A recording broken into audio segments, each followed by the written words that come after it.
जय हिंद साथियों, नमस्कार। आप सभी का एक बार फिर स्वागत है। Voice of ex serviceman society ने रक्षा मंत्रालय से 160 पेज की नोटिंग शीट निकलवाई है। इस नोटिंग शीट के आने के बाद दूध का दूध और पानी का पानी हो चुका है। जेसीओ एंड ओआर को इंटाइटल्ड ओआरओपी ऑफिसर्स ले गए और जेसीओ एंड ओआर को मिला धोखा। आप इस वीडियो में यदि सभी बातों को पूरी तरीके से समझ लेंगे तो अपने साथ हुए धोखे के ऊपर आप मंथन और चिंतन कर सकते हो। उसके बाद फैसला आप खुद ले सकते हो कि आपको ऑफिसर्स गुट के साथ में रहना अच्छा है या फिर अब जेसीओ एंड जवानों के संगठन में मिल जाना अच्छा है। क्योंकि आप सब देख रहे हैं कि 20 फरवरी 2023 से लगातार JCO and OR Jantar Mantar पर अपनी मांगों को लेकर धरना प्रदर्शन कर रहे हैं। दूसरी तरफ voice of ex serviceman society भी लगातार मिनिस्ट्री ऑफ डिफेंस से वो कागजात हासिल कर रही है जिसके तहत ओआरओपी 1 एंड ओआरओपी 2 को इम्प्लीमेंट किया था। लेकिन इन सब बातों के बीच में कुछ एक ऑफिसर्स ने मिलकर पूरी की पूरी जो ओआरओपी की मलाई है वो चाट ली। आज हम बात करेंगे voice of ex serviceman society के न्यूज डेस्क से एक PDF voice of ex serviceman society की ओर से जारी हुई है। इस पीडीएफ में पूरा ब्रीफ है। जो रक्षा मंत्रालय से 160 पेज के डॉक्यूमेंट प्राप्त हुए हैं उस पूरे डॉक्यूमेंट का ब्रीफ इस पीडीएफ में दिया हुआ है। हर एक पॉइंट को आप समझें। देखिए, voice of ex serviceman society के राष्ट्रीय उपाध्यक्ष श्री राजीव बहल द्वारा रक्षा मंत्रालय से मंगाए गए ड्राफ्ट गवर्नमेंट लेटर के अध्ययन से कुछ तथ्यात्मक जानकारी ओआरओपी 1 और ओआरओपी 2 के संबंध में संबंधित दस्तावेजों के साथ दी जा रही है। सबसे पहली बात, ओआरओपी 2 रिवीजन के लिए 2019 में रक्षा मंत्रालय ने एक कमेटी का गठन किया था जो ओआरओपी 2 के रिवीजन की मेथड तय करेगी और लागू करने की तौर तरीके खोजेगी। इस कमेटी में तीनों सेनाओं के एक एक प्रतिनिधि थे। यानी 2019 में रक्षा मंत्रालय ने अपनी तरफ से कमेटी का गठन कर दिया जो ये फॉर्मूला निकालेगी कि ओआरओपी 2 को किस प्रकार लागू करना है।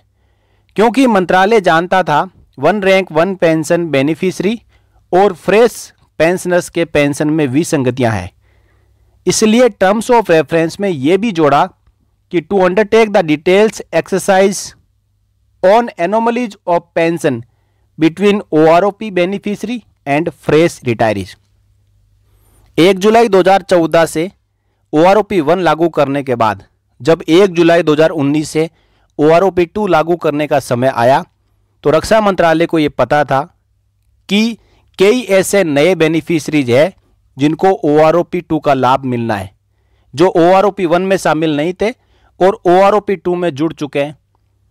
तो रक्षा मंत्रालय ने इस बात को ध्यान में रखते हुए यह भी बताया कि जो भी एनोमलीज पेंशनर्स के बीच में है, यानी ओल्ड ओआरओपी बेनिफिशियरी और फ्रेश रिटायरीज के बीच में, उसको भी या उसके ऊपर भी यह कमेटी काम करेगी। तीनों सेनाओं के प्रतिनिधियों ने पीसीडीए पेंशन प्रयागराज का भी दौरा किया और सारा डाटा ट्रिपास को मंत्रालय ने भी शेयर किया। साथियों, ट्रिपास मतलब ट्राई सर्विसेज पे स्टाफ। लेकिन ट्रिपास ने केवल पास्ट पेंशनर की अधिक पेंशन को प्रोटेक्ट करने की चिट्ठी लिखने के अलावा कोई भी सुझाव नहीं दिया, जबकि ट्रिपास इस रिवीजन की पूरी प्रक्रिया में शामिल थे। शायद वो ऑफिसर के बढ़ते पेंशन से संतुष्ट थे और जवान और जेसीओ उनकी प्राथमिकता में एज यूजुअल नहीं है। आप सभी को पता है साथियों, जब भी कमेटी बनती है तीनों सेनाओं के एक एक प्रतिनिधि थे तो उसमें लाजमी है कि अधिकारी ही थे, कोई जेसीओ और जवान तो था नहीं। जब उन्होंने देखा कि ओआरओपी 2 में ऑफिसर्स को फिर से बहुत ही ज़्यादा फायदा होने वाला है तो उन्होंने कोई भी रिकमेंडेशन नहीं दी। बस उन्होंने इतना ही कहा कि जो पेंशन है उसको प्रोटेक्ट किया जाए, यानी जिनको अधिक पेंशन मिल रही है उनकी पेंशन को कम ना करके प्रोटेक्ट किया जाए। मिनिमम और मैक्सिमम का एवरेज निकालने के बाद जो भी पेंशन निकल के आ रही है, यदि उससे उस पर्टिकुलर रैंक और लेंथ ऑफ सर्विस वाले पेंशनर की पेंशन यदि ज़्यादा होती है तो उसको प्रोटेक्ट किया जाए। सिर्फ यही रिकमेंडेशन ट्रिपास ने मंत्रालय को दिया। यह कमेटी अपने कार्य में लगी हुई थी, यानी जो ट्रिपास है वो अपने कार्य में लगी हुई थी। इनकी जो प्राथमिकता में जेसीओ जवान नहीं थे, केवल ऑफिसर्स थे। 7वें पे कमीशन के पहले फॉर्मूला के तहत पीसीडीए डाटा अपडेट करने में लगा हुआ था और डाटा मिलने में देरी होने के कारण मंत्रालय ने रक्षा मंत्री जी से अंतरिम आदेश लेकर पुराने फॉर्मूले से ही रिवीजन के आधार पर फाइनेंशियल बर्डन का आकलन कर रही थी। मंत्रालय ने सेना से भी जवानों के टाइम स्केल प्रमोशन के संबंध में जानकारी मांगी थी। यहां तक जो चल रहा है वो नोटिंग के अनुसार यहां पे बताया जा रहा है। यह सब प्रक्रिया चल ही रही थी कि इसी बीच जनरल सतबीर सिंह साहब के नेतृत्व वाला गुट OROP 1 के रिवीजन के बाद कोर्ट में था। 2016 में इन्होंने 419/2016 रिट पिटीशन डाली हुई थी और ऐसा प्रतीत हो रहा था वो OROP के पुराने फॉर्मूला पर कोर्ट का मोहर लगवाना चाहते थे, क्योंकि JCO/OR से संबंधित कागज भेजने के बावजूद भी कोर्ट के रिकॉर्ड्स में नहीं लाए और ना ही कोई अन्य फैक्ट्स जेसीओ और जवानों के संबंध में रखा। यह बिल्कुल फैक्ट है। सुप्रीम कोर्ट का फैसला आने के बाद OROP के फॉर्मूले को सही पाया और एक तरह से ऑफिसर्स लॉबी ने OROP के पुराने फॉर्मूले से ही पुनः रिवाइज करने के लिए सरकार को मजबूर किया। पुराना फॉर्मूला क्या?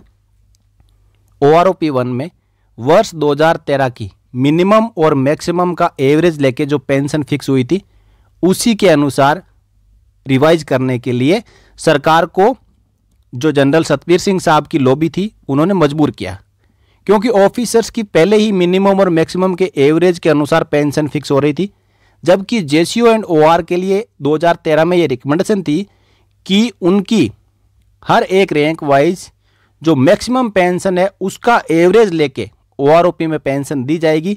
लेकिन इससे ऑफिसर्स को घाटा हो रहा था, ज़्यादा बजट जेसीओ एंड OR को मिल जाता और ऑफिसर्स को कम मिलता, इसलिए उन्होंने अपने ही तरीके को OROP में शामिल करवा लिया और इस प्रकार ऑफिसर्स ने सारा फायदा ले लिया। OROP 2 टेबल का अध्ययन से यह जानकारी हुई कि 7वें पे कमीशन के पे मैट्रिक्स के अधिकतम या अधिकतम के करीब करीब सभी अधिकारी पहुंच गए, यानी इनको जो मैक्सिमम और मिनिमम का एवरेज निकालने के बाद भी जब 7वें पे कमीशन की जो पे मैट्रिक्स आई उस पे मैट्रिक्स का अवलोकन करने के बाद यह देखने को आया कि मैक्सिमम अधिकारी की जो पेंशन थी वो 7वें पे कमीशन की पे मैट्रिक्स के मैक्सिमम तक पहुंच गई। 2012 से पूर्व और वर्तमान पेंशनर का अंतर कम करने के लिए पेंशन निर्धारण नोशनल मैक्सिमम और रैंक वेटेड के आधार पर हुआ था। 1 रैंक 1 पेंशन की पॉलिसी भी इसलिए लाई गई थी कि नए और पुराने पेंशनर के बीच कोई अंतर नहीं रहे। अब 1 रैंक 1 पेंशन 1 के संबंध में रक्षा मंत्रालय में पहले जवान जेसीओ के हित में प्रस्ताव फाइनेंस मिनिस्ट्री को भेजा गया था। उसमें रैंक वेटेड के साथ जेसीओ OR का 2013 में गए मैक्सिमम पेंशन पर आधारित था। यानी 1 रैंक 1 पेंशन जब लागू किया जा रहा था तब जो पहले ये प्रपोजल भेजा जा रहा था या जो भेजा गया था उसके अंदर 2013 में जो भी पेंशनर आए थे उनकी मैक्सिमम पेंशन के आधार पर उसका एवरेज निकालकर जो प्रपोजल तैयार किया गया था। अब आपकी जानकारी के लिए नोटिंग शीट का संबंधित पैरा हुबहू निम्नलिखित है, यानी उस नोटिंग शीट में जो रक्षा मंत्रालय द्वारा मिनिस्ट्री ऑफ फाइनेंस को भेजी गई थी उसमें क्या लिखा था? Weighted average of qualifying service for each rank shall be determined with reference to retirees pertaining to year 2013 which shall be taken as the representative qualifying service for that particular rank, taking maximum pension drawn in the year 2013 for each rank and group in case of PBRs on the weighted qualifying service as the representative pension for the all officers and PBRs of that rank and group. Maximum pension shall be determined from the pension drawn in rank and group across the 3 services. यानी जो pension है वो rank wise जो maximum pension 2013 के pensioners की थी उसी के अनुसार देने के लिए जो प्रोपोजल है फाइनेंस मिनिस्ट्री को भेजा गया था। लेकिन अब फाइनेंस मिनिस्ट्री ने क्या कहा वो आप समझिए। इससे सरकार का बजट ज़्यादा हो रहा था, यानी फाइनेंस मिनिस्ट्री ने कहा कि इससे सरकार का बजट ज़्यादा हो जाएगा। खर्चा कम करने के लिए जवान जेसीओ को ही बलि का बकरा बनाया गया और रैंक वेटेड को न माना गया और मैक्सिमम के स्थान पर एवरेज किया गया। साथ में out of turn promotion, extra increment, direct entry in higher rank के पेंशन के आंकड़ों को रिवीजन में शामिल नहीं किया गया। यानी मिनिस्ट्री ऑफ फाइनेंस ने इस नोटिंग शीट को वापस कर दिया, इस प्रोपोजल को नहीं माना और कहा इससे सरकार का बजट और ज़्यादा बढ़ जाएगा और जो मैक्सिमम के स्थान पर एवरेज किया गया, यानी मिनिमम और मैक्सिमम का एवरेज लिया गया, जिसमें जो out of turn promotion, extra जिनको इंक्रीमेंट मिला है और जितने भी डायरेक्ट एंट्री रैंक्स है इनके पेंशन के आंकड़ों को रिवीजन में शामिल नहीं किया गया। क्योंकि इनके पेंशन के आंकड़ों को रिवीजन में शामिल करते तो इनको इतने ज़्यादा इंक्रीमेंट मिल जाते हैं कि जो पे मैट्रिक्स के मैक्सिमम तक पहुंच जाते हैं, तो जेसीओ एंड जवानों को ज़्यादा पेंशन में फ़ायदा हो जाता। इसलिए इन सब को ओआरओपी के रिवीजन से बाहर कर दिया। अब वन रैंक वन पेंशन का आधार SPS Vains versus Union of India के सुप्रीम कोर्ट के आदेश को माना गया और वन रैंक वन पेंशन के रिवीजन के नोटिंग में यह कहा गया कि सुप्रीम कोर्ट के आदेश के प्रिंसिपल्स को शामिल किया जाए। लेकिन बजट कम रखने के कारण जवान जेसीओ की ओआरओपी में सुप्रीम कोर्ट के ऑर्डर को डाइल्यूट किया गया। सुप्रीम कोर्ट का पहले से आदेश था, उस आदेश को भी न मानते हुए और रिवीजन में शामिल ना करते हुए यह फॉर्मूला तैयार कर दिया गया। प्रधानमंत्री जी वन रैंक वन पेंशन को 15 अगस्त 2015 को लाल किले से घोषणा करना चाहते थे, लेकिन ओआरओपी का ड्राफ्ट फाइनल नहीं हुआ था। क्योंकि एक तरफ प्रधानमंत्री जी ये जल्दबाजी कर रहे थे कि मैं 15 अगस्त 2015 को लाल किले से इसकी घोषणा करूंगा, लेकिन फाइनेंस मिनिस्ट्री के जो ब्यूरोक्रेट्स और सेना के जो अधिकारी कमेटी में शामिल थे, उन्होंने अपनी जो रिकमेंडेशन दी उस रिकमेंडेशन के ऊपर विवाद था और जेसीओ एंड जवानों को वो कुचलना चाहते थे, इसलिए ड्राफ्ट फाइनल नहीं हो पा रहा था। बजट कम रखने के लिए वन रैंक वन पेंशन की परिभाषा को डाइल्यूट किया गया था और कई जवान जेसीओ की लंबित मांगे जो हर पे कमीशन में उठाई जाती है, उनको नहीं मानने से उत्पन्न विसंगतियों के खिलाफ भारतवर्ष के पूर्व सैनिक लाखों की संख्या में 6 अगस्त 2023 को रामलीला मैदान में प्रदर्शन करेंगे। भारत के आदरणीय प्रधानमंत्री जी को फिर अवसर मिलेगा कि 15 अगस्त 2023 को देश को संबोधित करते हुए वन रैंक वन पेंशन की विसंगतियों को दूर करें और रैंक आधारित भेदभाव को आजादी के अमृत महोत्सव काल में जड़ से खत्म करें। सरकार अगर जवान जेसीओ के कल्याण के लिए प्रतिबद्ध है तो इसकी घोषणा पहले भी कर सकती है।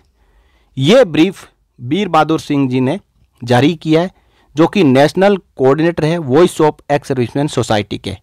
अब इसी ब्रीफ के साथ उन्होंने एक्सट्रैक्ट भी लगाया है, जो मिनिस्ट्री ऑफ डिफेंस की नोटिंग है, मिनिस्ट्री ऑफ फाइनेंस की नोटिंग है, वो पूरे एक्सट्रैक्ट इसमें लगाए हुए हैं और इन्हीं एक्सट्रैक्ट में से ही ये पूरा ब्रीफ तैयार किया गया है कि किस प्रकार प्रोपोजल बना था, मिनिस्ट्री ऑफ फाइनेंस में गया था, मिनिस्ट्री ऑफ फाइनेंस ने बजट का हवाला देते हुए इसको वापस कर दिया और वापस करने के बाद मिनिस्ट्री ऑफ डिफेंस ने इसमें जरूरी सुधार करने के बाद 2013 की मैक्सिमम और मिनिमम का एवरेज लेते हुए पेंशन फॉर्मूला तैयार किया और वही फॉर्मूला ओआरओपी 2 में भी शामिल हो गया। जबकि ओआरओपी 2 में अलग से फॉर्मूला तैयार करने के लिए एक कमेटी गठित की गई थी, लेकिन जनरल सतबीर सिंह साहब सोच रहे थे यदि ये कमेटी अलग से कोई सुझाव देगी तो हमारे को घाटा हो सकता है, जेसीओ जवान आगे निकल सकते हैं, तो उन्होंने बीच में कूद पड़े। और आपने देखा होगा कि 2022 और 2023 में किस प्रकार सुप्रीम कोर्ट में बार बार जाना, उसके ऊपर स्टे लाना, कंटेम्प्ट ऑफ कोर्ट की कार्रवाई करना। वो सोच रहे थे कि सरकार फटाफट इसके ऊपर ओआरओपी 2 की टेबल जारी कर दे, जिसके कारण जो भी फॉर्मूला बना है वो फॉर्मूला पास हो जाए और जेसीओ एंड जवानों को घाटे पे घाटा हो जाए। तो आप देख पा रहे हैं अपनी स्क्रीन पर वो नोटिंग शीट, और ये सब कुछ एक साजिशन किया गया था, जिसमें जो अधिकारी गण की जो लॉबी थी वो अपना मकसद हासिल करने में सक्सेस हो पाई और जेसीओ एंड जवानों को कुचल पाई। तो इस प्रकार धीरे धीरे जो तथ्य हैं वो जेसीओ और जवानों के सामने आ रहे हैं। ये जंतर मंतर पर बैठे जेसीओ और जवानों को हौसला देंगे ताकि वो और लगातार अपना संघर्ष जारी रखें और तथ्यों के साथ अपनी बात को सरकार तक पहुंचाएं। तो साथियों, बने रहिए चैनल के साथ। आपका या आपके द्वारा इस वीडियो को किया गया एक शेयर आपकी बात को सही जगह पे पहुंचा सकता है, इसलिए वीडियो को लाइक और शेयर जरूर करें और चैनल पर नए हो तो चैनल को सब्सक्राइब करके बेल आइकन प्रेस कर लें ताकि आपसे जुड़ी हुई जानकारियां आपको मिलती रहें। अगले वीडियो में फिर मिलेंगे, तब तक के लिए जय हिंद।